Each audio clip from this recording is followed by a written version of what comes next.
It just had one of those wankers that has multiple Porsches that just wants to kind of talk about them. It's not really, it's more than that, you know, it's about what each of those cars facilitate.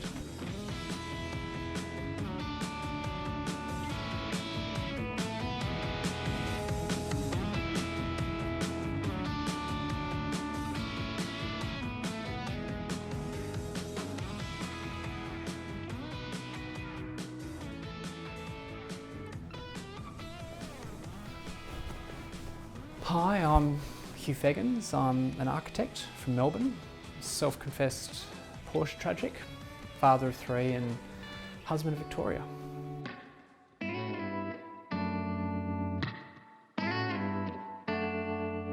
My fascination with Porsche, or specifically 911s, really started just because I've always just been interested in design. So it all kind of starts at a pretty fundamental basic level that I really like design, and I think as part of that I'm generally drawn to things that may be a little bit obscure or a little bit sort of left of centre, and I think that the Porsche 911 is sort of one of those cars that it is quirky enough because of its, I don't know, it's not, you know, it doesn't conform to the typical blueprint of you know what you know people would regard as a tried and tested automotive design, but yet Porsche have been able to make it work, and I think that that's a really, really nice intuitive process that you kind of go through refining something as opposed to sort of just scrunching it up and throwing it in the bin and then starting again. I mean, they didn't really start with I haven't started with a clean sheet of paper on every model. It's just kind of been this slow evolution, and so you get this really interesting you know, very lineal progression of incremental changes which lead to sort of evolving and refining. You know, so each car does its own thing, and that's why you get, you know, a fascination with it. It's not so much about, it's not an ego thing. It's a passion-fueled sort of thing where you sort of get drawn to the older cars because they've got this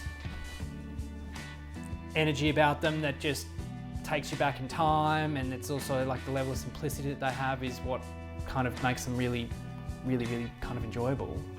But then at the same point you've got other cars that are more modern, like the 996, but yet they're still old enough that they've still got some of those sensory points that the early cars have, and it's sort of just always trying to find that balance between sort of which, you know, without trying to find one car that does it all, which, I mean, effectively any 911 really does, but there are some within that lineage that just have that little bit more of an edge in certain aspects, and that's kind of what draws you into them.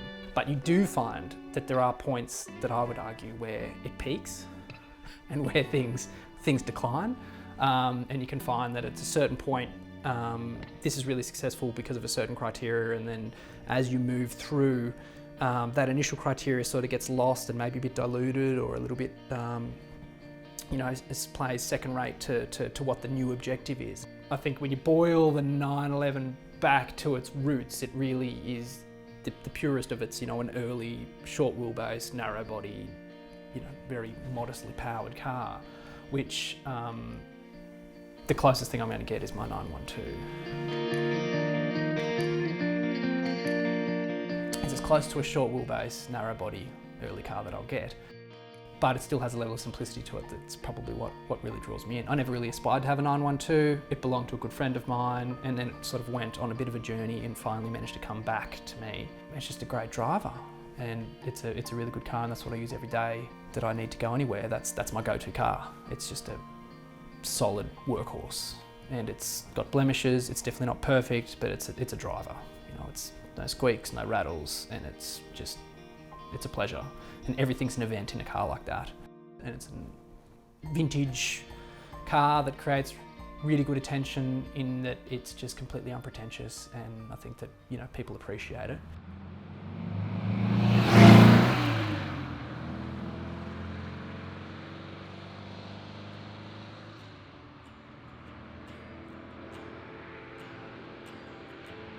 If I go out and buy a regular hot hatch of the current era, I mean, there's still a very, very capable fast car. So I'm just going, well, actually, do I need that? And most of the time, if you're sitting in traffic or you're just sort of puttering around at 60 kilometres an hour, that car is in its total sweet spot, you know. And I think I think when you get into a car like that, you immediately you wind back in time a little bit.